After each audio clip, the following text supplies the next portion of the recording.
Hi girls, today our topic is preparation of final accounts with adjustments. Okay,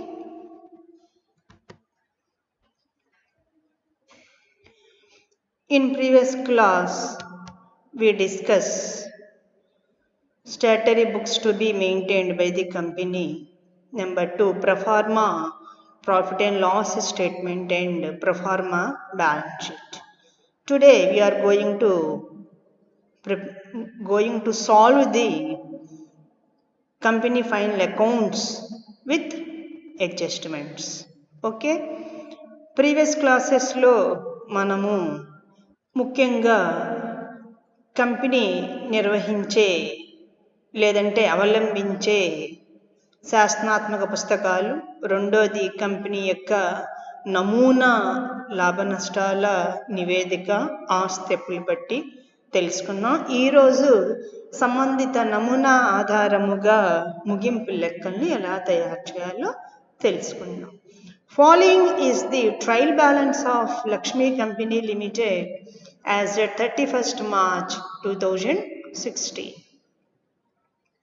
31 March 2016తో అంతమయ్యే సంవత్సరానికి Lakshmi company యొక్క దిగువ విధముగా అంకణ ఇవ్వబడినది. Particulars debit credit. Opening stock 75,000, ప్రారంభ సరుకు 75,000, సేల్స్ అమ్మకాలు 3,50,000, పర్చేజెస్ కొనుగోళ్లు 2,45,000, వేజెస్ వేతనాలు 50,000 50,000, డిస్కౌంట్ 5,000, క్రెడిట్ ఇచ్చారు, that means it is a discount received, వచ్చిన డిస్కౌంట్గా మనం భావించాలి. ఫర్నిచర్ అండ్ ఫిట్టింగ్స్ 17,000, ఫర్నిచర్ మరియు బిగింపులు 17,000, శాలరీస్ జీతాలు 7,500, సండ్రీ ఎక్స్పెన్సెస్ 7,050, వివిధ ఖర్చులు 7,050, అద్దె రెంట్ 4,950, సండ్రీ ఎక్స్పెన్సెస్ 7,050, వివిధ ఖర్చులు 7,050,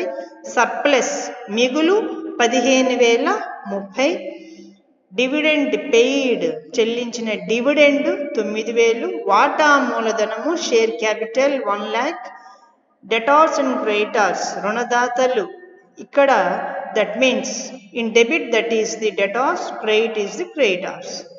రుణగ్రస్తులు మరియు రుణదాతలు 37,500 17,500, ప్లాంట్ అండ్ మిషనరీ ప్లాంట్ మరియు యంత్రాలు 29,000, క్యాష్ అండ్ బ్యాంక్ నగదు మరియు bank 16,200, reserve 15,500 15,500, patents and trade marks పేటెంట్లు మరియు ట్రేడ్ మార్కులు 4,830, total 5,03,030. Okay, this is our adjustments.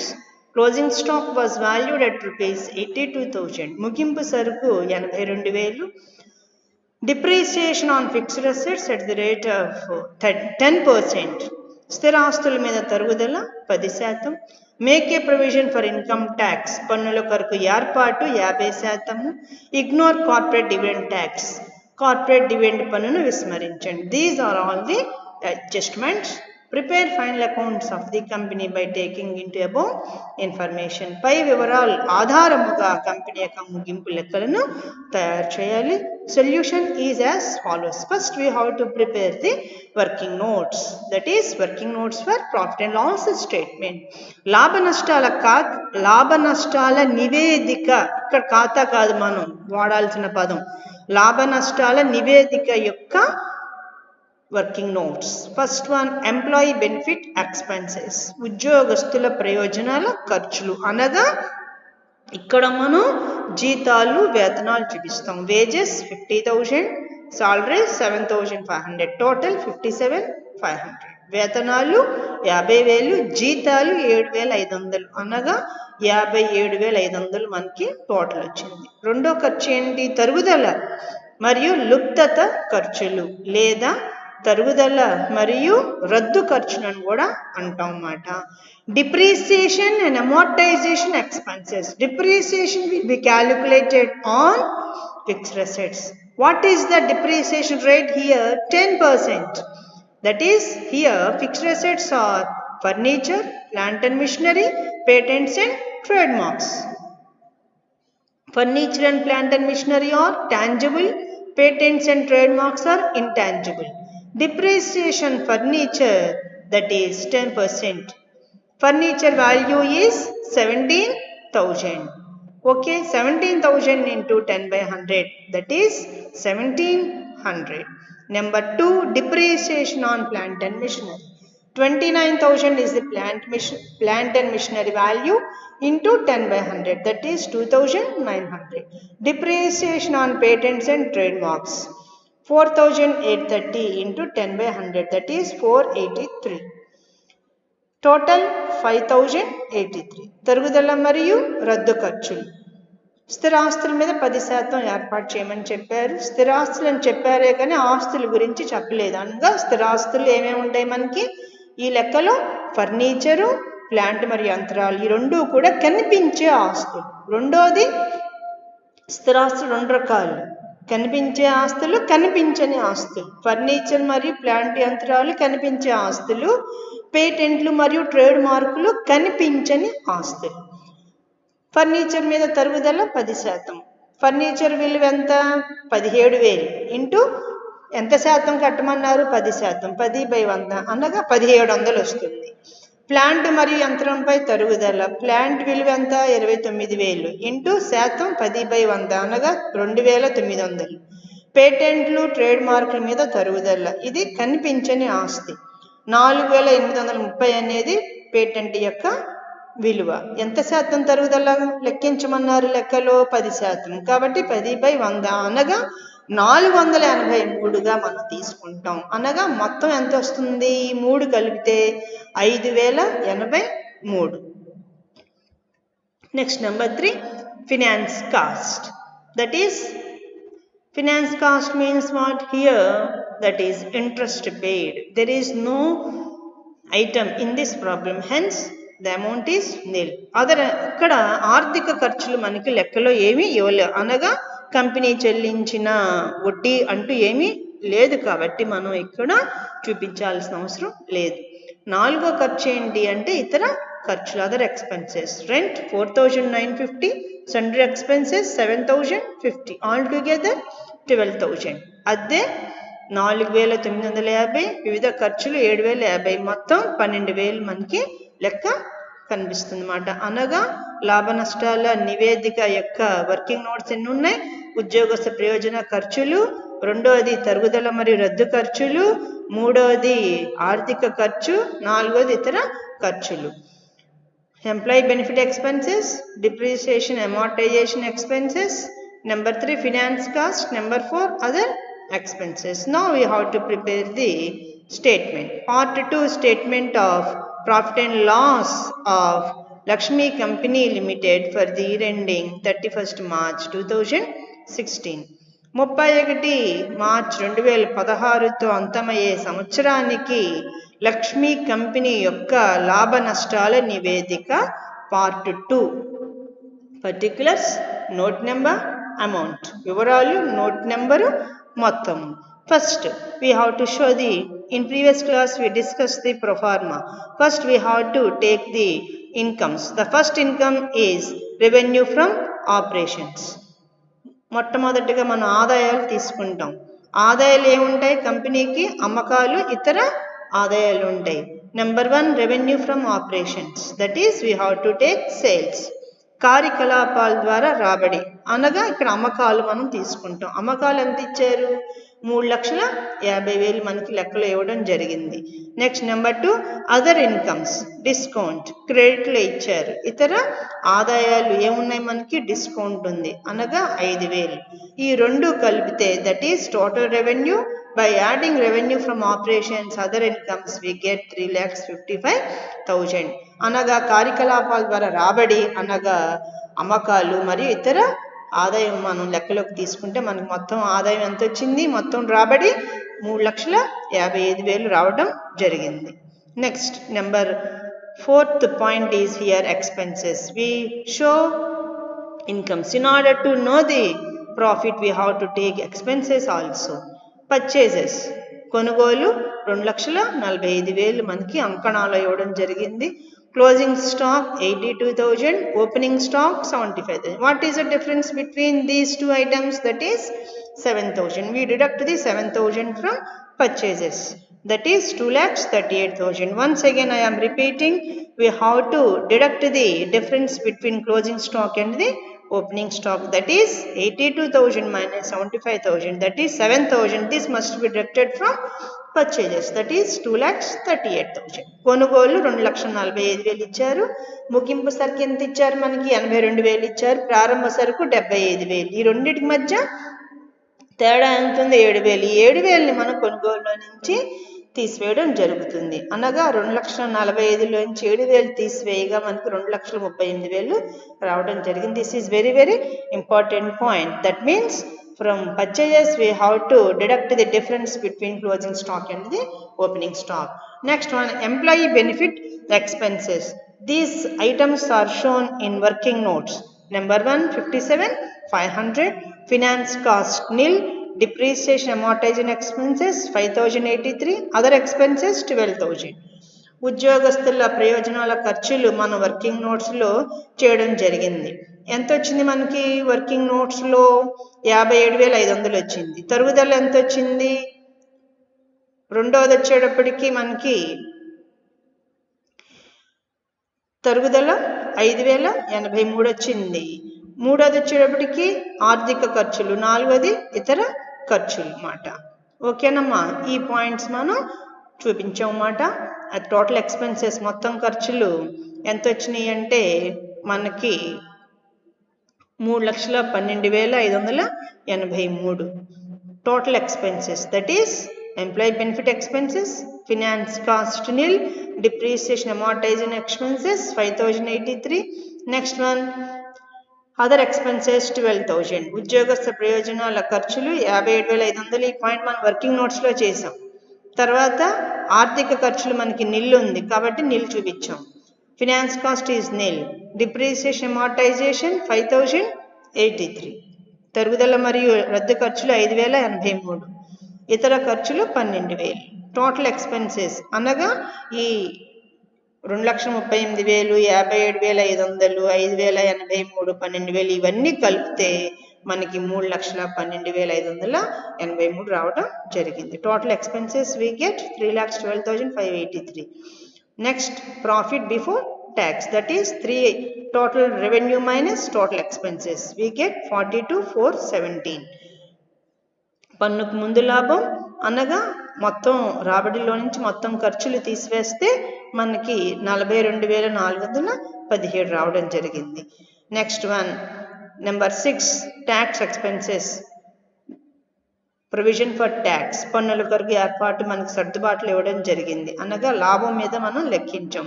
That is we calculate on profit before tax. That is 42,417 into 50/100. That is 21,209. After that, 7th item is the profit after tax. That is 5th item minus 6th item. That is we deduct the tax expenses 21,208. పన్ను తర్వాత లాభం ఎలా వస్తుంది? పన్నుకు ముందు లాభం నుంచి పన్నులు ఖర్చులు తీసివేస్తే మనకి పన్ను తర్వాత లాభం రావటం జరుగుతుంది. 21,208. Is it clear? First we have to show the incomes, that is sales, and the other incomes, that is total revenue. After that we have to show expenses, purchases, employee benefit expenses, finance cost, depreciation amortization expenses, other expenses. After that profit before tax, after that tax expenses, after that profit after tax. మొట్టమొదటిగా ఆదాయాలు చూపిస్తాం. అనగా అమ్మకాలు, కార్యకలాపాల ద్వారా రాబడి అనగా అమ్మకాలు మనం తీసుకున్నాం. దాని తర్వాత ఇతర ఆదాయాలు అనగా డిస్కౌంట్ తీసుకున్నాం. ఈ రెండు కలిపితే మనకి మొత్తం రాబడి వస్తుంది. తర్వాత ఖర్చులు చూపిస్తాం. ఏమేమి ఖర్చులు ఉన్నాయి? కొనుగోలు, తర్వాత ఉద్యోగ ప్రయోజనాల ఖర్చులు, ఆర్థిక ఖర్చులు, తరుగుదల మరియు రద్దు ఖర్చులు, ఇతర ఖర్చులు.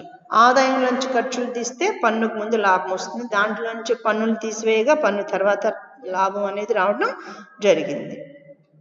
Next, working notes for balance sheet.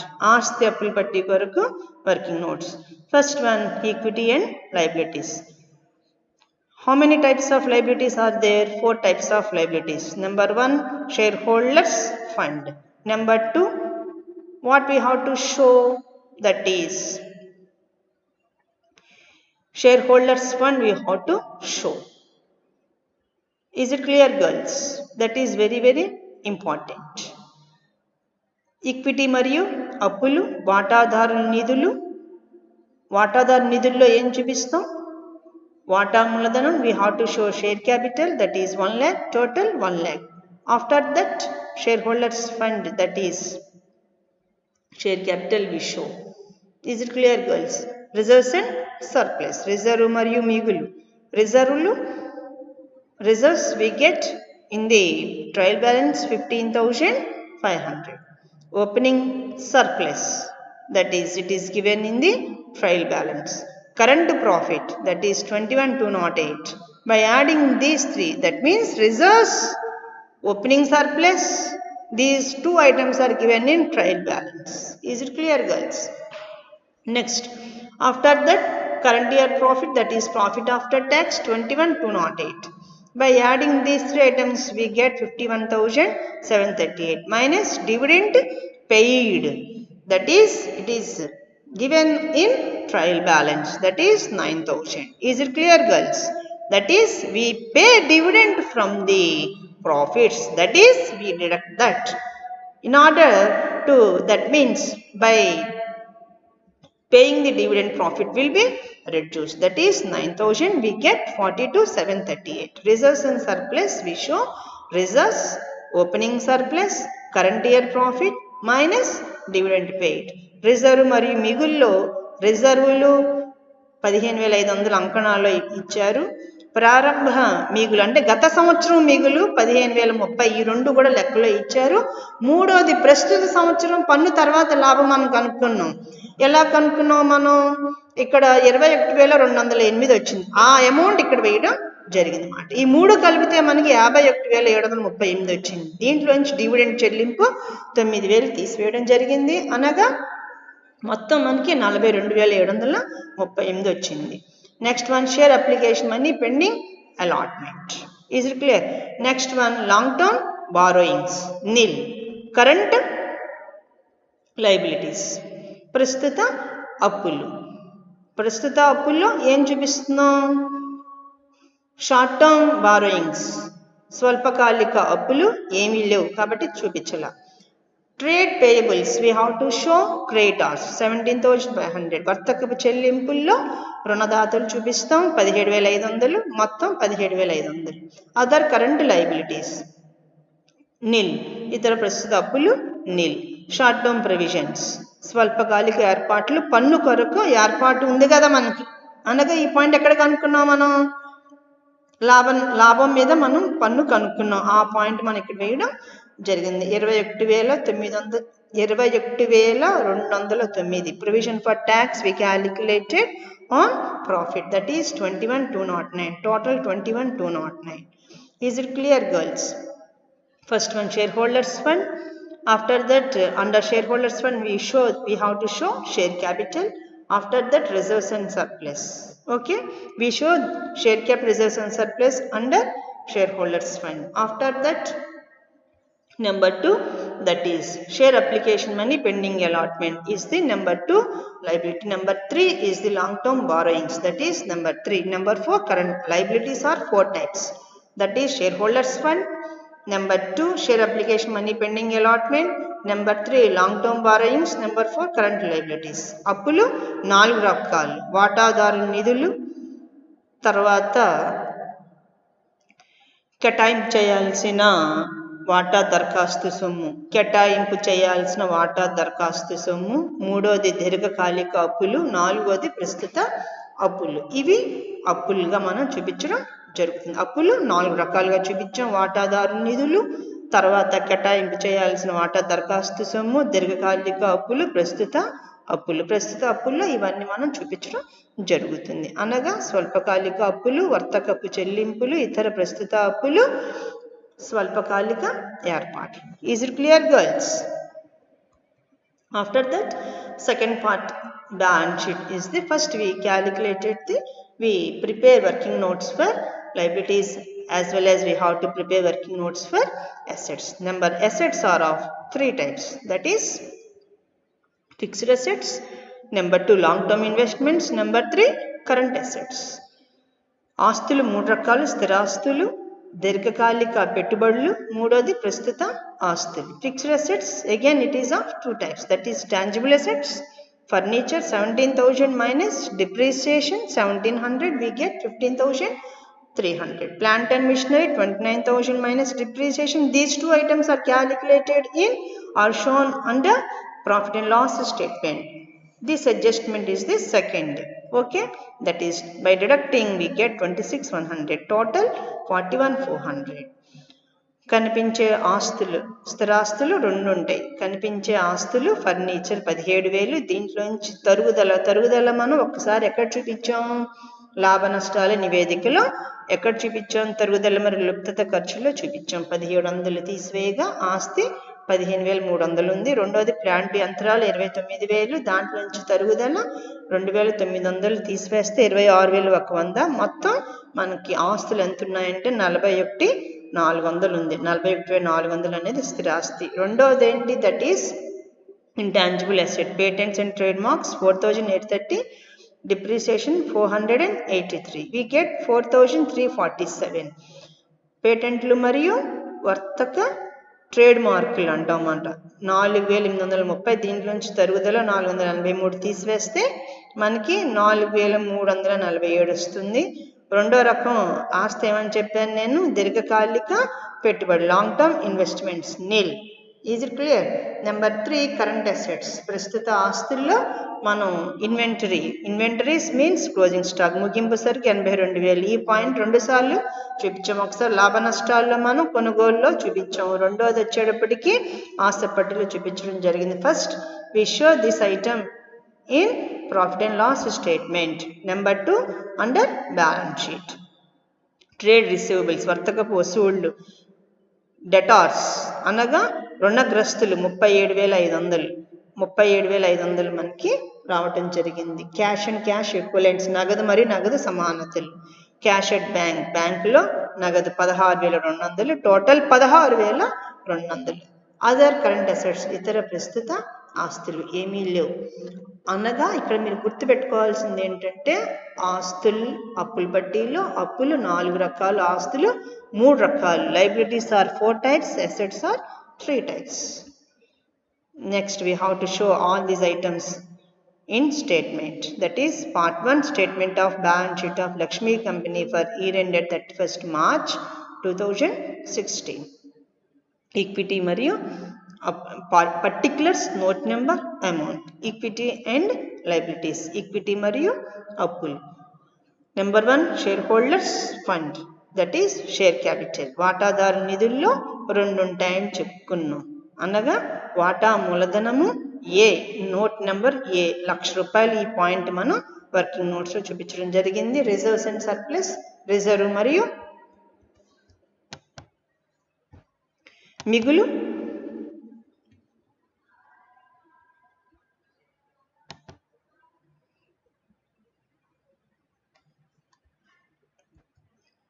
Reserves and surplus B 42,738. Share application money pending allotment C నిల్, అనగా కేటాయింపు చేయాల్సిన వాటా దరఖాస్తు సొమ్ము ఏమీ లేదు. Long term borrowings nil. Equity and liabilities, equity మరియు అప్పులు. వాటాదారు నిధులు, వాటా మూలధనం 1,00,000, రిజర్వ్ మరియు మిగులు 42,738. కేటాయింపు చేయాల్సిన వాటా దరఖాస్తు సొమ్ము ఏమీ లేదు లెక్కలో. దీర్ఘకాలిక అప్పులు ఏమీ లేవు.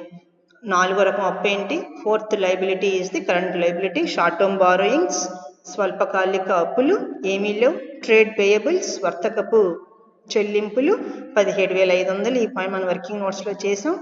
అదర్ కరెంట్ లైబిలిటీస్ నిల్, ఇతర ప్రస్తుత అప్పులు ఏమీ లేవు. షార్ట్ టర్మ్ ప్రొవిజన్స్, స్వల్పకాలిక ఏర్పాట్లు 21,209. షార్ట్ టర్మ్ ప్రొవిజన్స్ 21,209, స్వల్పకాలిక ఏర్పాట్లు 21,209. మొత్తం అప్పులు, total liabilities 1,81,447. That means we add the shareholders fund as well as current liabilities we get total liabilities 1,81,447 అనగా ఈ మొత్తం అప్పులన్నీ కూడితే మనకి 1,81,447 వచ్చింది. తర్వాత after that assets are 3 types. Fixed assets స్థిర ఆస్తులు, టాంజిబుల్ అసెట్స్ దట్ ఈస్ కనిపించే ఆస్తి, నోట్ నెంబర్ ఇవన్నీ ఆల్ఫాబెట్ ఆర్డర్లో మనం ఇవ్వడం జరుగుతుంది. 41,400 ఇంటాంజిబుల్ అసెట్స్ కనిపించని ఆస్తులు 4,347. నెంబర్ 2 లాంగ్ టర్మ్ ఇన్వెస్ట్మెంట్స్ నిల్ అనగా దీర్ఘకాలిక పెట్టుబడులు ఏమీ లేవు కాబట్టి మనం చూపించలేదు. కరెంట్ అసెట్స్ ప్రస్తుత ఆస్తులు, ఇన్వెంటరీలు 82,000, వర్తకపు వసూళ్లు trade receivables 37,500, cash and cash equivalents నగదు మరి నగదు సమానతలు 16,200, అదర్ కరెంట్ అసెట్స్ నిల్ ఇతర ప్రస్తుత ఆస్తులు నిల్. That means all these items assets value is 1,81,447. మొత్తం ఆస్తులు అనగా 3 రకాల ఆస్తులు కలిపితే మనకి 1,81,447 రావడం జరిగింది. ఇదే పాయింట్ మనకి అప్పుల్లో కూడా రావడం జరిగింది. Is it clear girls? That is total liabilities are 4 types. That is shareholders fund, number 2 share application money pending allotment, number 3 long term borrowings, number 4 current liabilities. అప్పులు 4 రకాలు: వాటాదారు నిధులు, కేటాయింపు చేయాల్సిన వాటా దరఖాస్తు సొమ్ము, దీర్ఘకాలిక అప్పులు, ప్రస్తుత అప్పులు మొత్తం 1,81,447 వచ్చింది అనగా that is total liabilities 1,81,447. Next assets are 3 types. Fixed assets, long term investments, current assets. ఆస్తులు 3 రకాలు: స్థిరాస్తులు, దీర్ఘకాలిక పెట్టుబడులు, ప్రస్తుత ఆస్తులు మొత్తం కూడగా మనకి 1,81,447 రావటం జరిగింది. That is total of assets is 1,81,447. This is our final accounts with adjustments. Reference Corporate Accounting, Kalyani Publishers, SP Jain and KL Narang. Okay girls, thank you one and all.